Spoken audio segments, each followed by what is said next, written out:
போன வீடியோவில் ஒரு ஸ்கேம் நடந்துச்சு. அந்த ஸ்கேம் எனக்கு நடந்துச்சு. அந்த ஸ்கேமை வச்சு நான் வீடியோ போட்டிருந்தேன். அதில் நிறைய பேர் வந்து கமெண்ட்ஸும் பண்ணியிருந்தீங்க. நிறைய பேர் வந்து கால் பண்ணியும் கேட்டிருந்தாங்க. என்னோடய ஃப்ரெண்ட்ஸு கொலீக்ஸ் எல்லாமே எப்படா நடந்துச்சு, ஏன்டா அப்படி பண்ணேன்னு சொல்லிட்டு எல்லாமே கால் பண்ணி கேட்டிருந்தாங்க. எனக்கும் கொஞ்சம் ஆறுதலாகவும் இருந்துச்சு. நம்மளுக்கும் இவ்வளோ ஃப்ரெண்ட்ஸ் இருக்காங்க, லைக் ஃப்ரெண்ட்ஸ் நிறைய பேர் இருக்காங்க.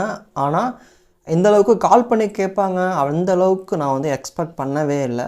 ஸோ இருந்தாலும் எல்லாத்துக்குமே ரொம்ப ரொம்ப தேங்க்ஸ். இந்த வீடியோவில் வந்து ஜியோ ஏர் ஃபைபர் வந்து நான் வந்து வீட்டில் இன்ஸ்டால் பண்ணலான்னு சொல்லிட்டு ஜியோ ஆப்லேயே வந்து ரிஜிஸ்டர் பண்ணியிருந்தேன். ரிஜிஸ்டர் பண்ணிட்டேன். அந்த 50 ருபீஸோடு சேர்த்து நான் பே பண்ணிட்டேன். பே பண்ணதுக்கப்புறம் அந்த இன்ஸ்டாலேஷன் பண்ண வந்தவங்க வந்து 50 ருபீஸ் வந்து அதெல்லாம் மைனஸ் பண்ண முடியாதுன்னு சொல்லிட்டாங்க. சரி, ஓகே, நீங்கள் போங்க, நான் பார்த்துக்கிறேன் அப்படின்ற மாதிரி நானே நினச்சிட்டு கம்ப்ளைண்ட் ரைஸ் பண்ணேன். எப்படி கம்ப்ளைண்ட் ரைஸ் பண்ணேன், எப்படி எனக்கு திருப்பி 50 ருபீஸ் ரீஃபண்ட் ஆச்சு, எல்லாத்தையுமே வந்து இந்த வீடியோவில் வந்து பார்க்க போகிறோம். உங்களுக்குமே 50 ருபீஸ் நீங்கள் விட்டுட்டு போயிருந்தீங்க அப்படின்னா அந்த 50 ருபீஸ் உங்களுக்கு இந்த வீடியோ பார்த்தீங்கன்னா கண்டிப்பாக உங்களுக்கு கிடைக்கும். ஸோ வீடியோ ஃபுல்லாக பாருங்கள், ஸ்கிப் பண்ணால் பார்த்துட்டே இருங்க.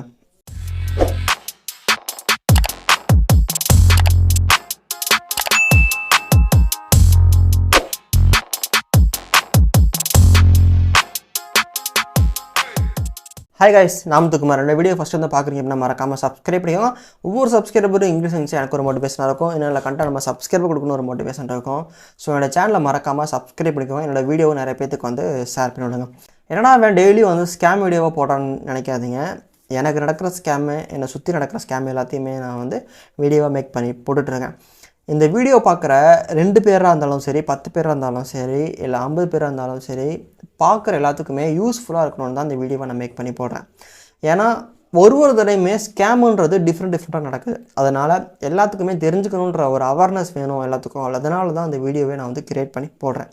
இப்போ இந்த வீடியோவில் என்ன பார்க்க போகிறோன்னா, நான் வந்து வீட்டில் வந்து ஜியோ ஏர் ஃபைபர் வந்து போடலான்னு சொல்லிட்டு மை ஜியோ ஆப்பில் வந்து ரிஜிஸ்டர் பண்ணுறேன். ரிஜிஸ்டர் பண்ணும்போது லொக்கேஷன், ஃபோன் நம்பர் எல்லா டீட்டெயில்ஸுமே கேட்குது. எல்லா டீட்டெயில்ஸுமே கொடுத்துட்டு கடைசியில் வந்து இதுமாதிரி 50 ருபீஸ் கொடுத்து ப்ரீ பேமெண்ட் பண்ணி நீங்கள் புக் பண்ணிக்கோங்க அப்படின்ற ஒரு ஆப்ஷன் இருந்துச்சு. அது இல்லாமல் அந்த 50 ருபீஸ் வந்து உங்களோட பிளானில் வந்து மைனஸ் பண்ணிக்கப்படும் அப்படின்ற மாதிரியும் இருந்துச்சு. சரி, ஓகே அப்படின்னு சொல்லிட்டு நான் வந்து புக் பண்ணிட்டேன். புக் பண்ணதுக்கப்புறம் ஒரு 3 டேஸ் கழித்து அந்த இன்ஸ்டாலேஷன் பண்ண வரவங்களோட நம்பர் வந்து நார்மல் மெசேஜ் வந்துச்சு. இந்த பர்சன் தான் உங்களை காண்டாக்ட் பண்ணுவாங்க, இவங்க தான் வந்து ஜியோ ஏர் ஃபைபர் வந்து ஃபிக்ஸ் பண்ணுவாங்க அப்படின்ற மாதிரி இருந்துச்சு. நானும் 3 டேஸ் கழித்து வந்துச்சு. அடுத்த 1 டே கழித்து நான் கால் பண்ணேன். ஏன்னா அவங்க கால் பண்ணவே இல்லை. சரி, நமக்கு ஒரு பொருள் தேவைன்னா நம்மளே கால் பண்ணோம் அப்படின்னு சொல்லிட்டு நானே கால் பண்ணி இது மாதிரி ஜியோ ஏர் ஃபைபர் ஃபிக்ஸ் பண்ணணும் அப்படின்னு சொல்லிட்டு கேட்டேன். சரி, ஓகேன்னு சொல்லிட்டு லொக்கேஷன்லாம் கேட்டாங்க. வீடு இங்கே இருக்குது அப்படின்ற மாதிரி சொன்னேன். லொக்கேஷன்லாம் வந்துட்டு நீங்கள் ஜியோ ஏர் ஃபைபர் எதுக்காக போடுறீங்க அப்படின்ற மாதிரி கேட்டாங்க. இதுமாதிரி எனக்கு ஒரு ஒர்க் விஷயமா அப்படின்ற மாதிரி சொன்னேன். சரி, ஓகேன்னு சொல்லிட்டு பிளான் என்ன எல்லாமே சொன்னாங்க. என்னென்ன விஷயம் இருக்குது, அதில் என்னென்ன ஸ்பெக்ஸு, என்னென்ன விஷயம்லாம், ஓடிடிஸு, என்னென்ன சேனல்ஸு எல்லாமே சொன்னாங்க. ஓகேன்னு சொல்லிட்டு அப்புறம் 3 months பிளான்ஸ் வந்து நான் வந்து போட்டேன். இப்போ நெக்ஸ்ட் டே வந்து நான் வந்து ஜியோ ஏர் ஃபைபர் வந்து உங்களுக்கு ஃபிட் பண்ணி கொடுத்துட்டு போகிறேன்னு சொல்லிட்டு போயிட்டாங்க. நெக்ஸ்ட் டே வந்து ஒரு 3 பேர் வந்தாங்க. 2 பேர் வந்து ஜியோ ஏர் ஃபைபரை ஃபிட் பண்ணுறதுக்கு வந்தாங்க. இன்னும் ஒருத்தர் வந்து வெரிஃபிகேஷன் ப்ராசஸ்க்காக வந்தாங்க. வெரிஃபிகேஷன் ப்ராசஸ்னால் நம்ம நார்மலாக ஒரு ஜியோ சிம் வாங்கினா என்னென்ன ப்ராசஸ் நடக்கும், ஜியோ சிம் மட்டும் கிடையாது, நார்மலாக ஒரு சிம் வாங்கினா என்னென்ன ப்ராசஸ் நடக்கும், ஃபோட்டோ எடுப்பாங்க, ஆதார் கார்டு வெரிஃபை பண்ணுவாங்க, எல்லாமே வெரிஃபை பண்ணுவாங்களா, இந்த நபருக்கு தான் இந்த ஒரு ஜியோ ஏர் ஃபைபர் வந்து நம்ம கொடுக்குறோம் அப்படின்ற மாதிரி வெரிஃபிகேஷனுக்காக, ஒரு கன்ஃபர்மேஷனுக்காக வந்து பண்ணுறோம் அப்படின்ற மாதிரி அந்த ஒரு ப்ராசஸ் வந்து நடந்துச்சு. ப்ராசஸ் பண்ணி 1 hour கழித்து இவங்க வந்து ஃபிட் பண்ண ஸ்டார்ட் பண்ணாங்க. ஒரு மார்னிங் ஒரு 10 o'clock ஸ்டார்ட் பண்ணாங்கன்னா ஒரு மதியானம் ஒரு 2-3 o'clock போல் ஃபினிஷ் பண்ணி முடிச்சிட்டாங்க. எல்லா ஒர்க்கும் முடிஞ்சிச்சு. நான் வந்து பேமெண்ட் பண்ணணும்ல என்னோடய பிளானுக்கு. அப்போ வந்து நான் வந்து கேட்டேன் இன்ஸ்டாலேஷன் பண்ண வந்தவங்கள்ட்ட, இது மாதிரி 50 ருபீஸ் வந்து நான் ரிஜிஸ்டர் பண்ணியிருந்தேன், அதுக்கான ப்ரூஃப் என்கிட்ட இருக்குது. இப்போ இந்த 50 ருபீஸை என்னோடய பிளானில் நீங்கள் மைனஸ் பண்ணுவீங்களா பண்ண மாட்டிங்களான்னு கேட்டேன். அது இல்லாமல் மை ஜியோ ஆப்பில் வந்து ரெடியூஸ் பண்ணுவீங்க அப்படின்ற மாதிரி போட்டிருக்கு, நீங்கள் பண்ணுவீங்களா பண்ண மாட்டிங்களான்னு கேட்டேன். இல்லை தம்பி, நீங்கள் 50 ருபீஸ் பே பண்ணிங்கல்ல, அந்த 50 ருபீஸ் அவ்வளோதான், உங்களை விட்டு போயிடுச்சு, இனிமேல் வந்து அது கிடைக்காது, அந்த 50 ருபீஸை நாங்கள் ரெடியூஸ்லாம் பண்ண மாட்டோம் அப்படின்ற மாதிரி சொன்னாங்க. சரி, ஓகேடி மாப்பிள்ள, நான் பார்த்துக்கிறேன் உடனே அப்படின்ற மாதிரி நான் மனசுக்குள்ள நினச்சிட்டேன். சரி, ஓகே, எல்லாமே வந்து ஃபிக்ஸ் பண்ணிட்டாங்க, கிளம்பிட்டாங்க. நான் பிளானுக்கு வந்து ஃபுல் அமௌண்ட்டும் பேவும் பண்ணிட்டேன். 3 monthsக்கு வந்து ஜியோ ஃபைபரும் நான் வந்து ஃபிக்ஸ் பண்ணி போட்டேன். சரி 1 டே கழிச்சு நான் நினச்சேன் இந்த 50 ருபீஸ்க்கு நம்ம கேட்கலாமா வேணாமா அப்படின்னு யோசிச்சுட்டே இருந்தேன். ஏன்னா 50 ருபீஸ் தானே அப்படின்ற மாதிரி என்னால் விட முடியல. ஏன்னா எனக்கு வந்து 50 ருபீஸ் அப்படின்னா வேர்ல்டு வைடில் ஒரு நாளைக்கு ஒரு நபர் 50 ருபீஸ். அப்போ வேர்ல்டு வைடில் எத்தனை பேர் வந்து இதுமாரி ஜியோ ஏர்ஃபைபருக்காக 50 ருபீஸ் வந்து பே பண்ணுவாங்க? இது மாதிரி எல்லா இடத்துலையுமே நடந்திருக்குமோ அப்படின்ற மாதிரி நான் திங்க் பண்ண ஸ்டார்ட் பண்ணேன். ஸோ அதனால் என்னோடய 50 ருபீஸ் எனக்கு வந்தாகணும்னு சொல்லிட்டு ட்விட்டரில் என்னோடய இஷ்யூஸை நான் வந்து ரைஸ் பண்ணி ஒரு 30 to 40 மினிட்ஸில் எனக்கு ரிப்ளை வந்துச்சு. இது மாதிரி ரெஸ்பெக்டிவ் பர்சன் உங்களை வந்து அசிஸ்ட் பண்ணுவாங்க அப்படின்ற மாதிரி அசிஸ்ட் பண்ணாங்க. என்ன இஷ்யூஸ்ன்னு கேட்டாங்க. இது மாதிரி நான் இது எல்லாத்தையுமே சொன்னேன். இது மாதிரி நான் 50 ருபீஸ் பே பண்ணேன், ஆனால் என்னோடய பிளானில் வந்து ரெடியூஸ் பண்ணலன்னு சொன்னேன். இதில் என்ன பிரச்சனை அப்படின்னா அந்த ட்விட்டரில் ப்ரைவேட் மெசேஜ் பண்ணும்போது இப்போ ஒரு பர்சன் ரெஸ்பான்ஸ் பண்ணுறாங்கன்னா அடுத்து வர்றது வந்து வேற ஒரு பர்சன் வந்து ரெஸ்பான்ஸ் பண்ணுறாங்க.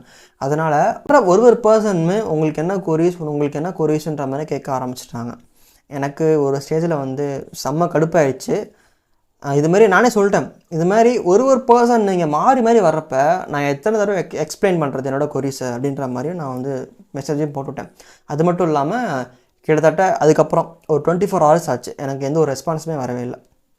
திருப்பியும் ட்விட்டரில் வந்து எனக்கு ஒரு கொரீஸ்ன்னு நான் வந்திருக்கேன், 24 hours ஆச்சு, இன்னும் என்னோடய கொரீஸ் வந்து ரெக்டிஃபை ஆகலை, யார் ரெக்டிஃபை பண்ணுறது, நான் யார்கிட்ட போகிறது அப்படின்ற மாதிரி நான் திருப்பியும் வந்து ட்விட்டரில் வந்து ரைஸ் பண்ணியிருந்தேன். திருப்பி அதை பார்த்துட்டு திருப்பியும் டீம் அசிஸ்ட் பண்ணுவாங்க அப்படின்னு சொன்னாங்க. திருப்பியும் டீம் வந்து கேட்டாங்க என்ன கொரீஸ்ன்னு. அதுக்கப்புறம் அந்த பர்சன்ஸ் எல்லாமே வந்து உங்களோட ப்ரூஃப்ஸ்லாம் கொடுங்கன்ற மாதிரி கேட்டாங்க.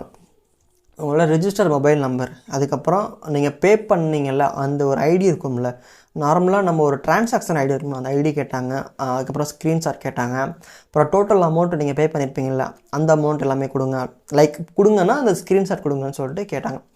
கேட்டுட்டு கிட்டத்தட்ட ஒரு 14 days ஆச்சு, எந்த ரெஸ்பான்ஸுமே இல்லை. அப்புறம் 15th day நைட்டு வந்து திடீர்னு ஒரு கால் வருது. நாங்கள் வந்து திருச்சி ஹெட் ஆஃபீஸ்லேருந்து கூப்பிட்றோம் அப்படின்னாங்க. சொல்லுங்கள் அப்படின்னு.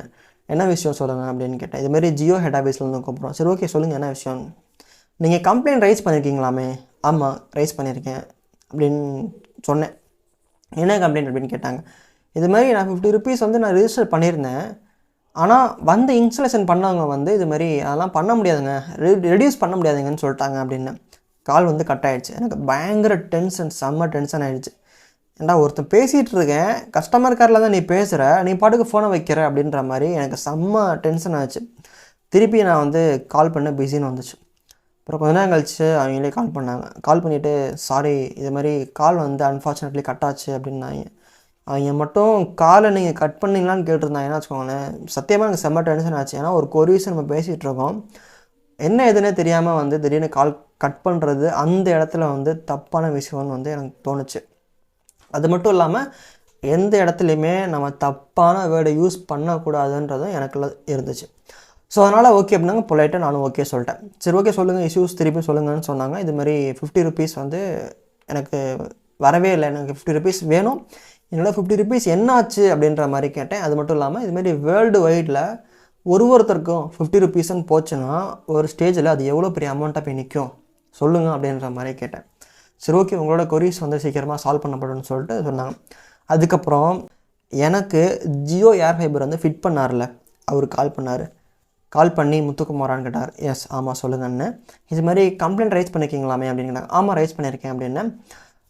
50 ருபீஸ்க்காக கம்ப்ளைண்ட் ரைஸ் பண்ணியிருக்கேன். ஆமாம் 50 ருபீஸ்க்காக தான் கம்ப்ளைண்ட் ரைஸ் பண்ணியிருக்கேன் அப்படின்னா. ஏன்னா வேர்ல்டு வைடில் ஒருத்தருக்கும் 50 ருபீஸ்னால் அந்த அமௌண்ட் எங்கே போய் நிற்கும் அப்படின்ற மாதிரி கேட்டேன்.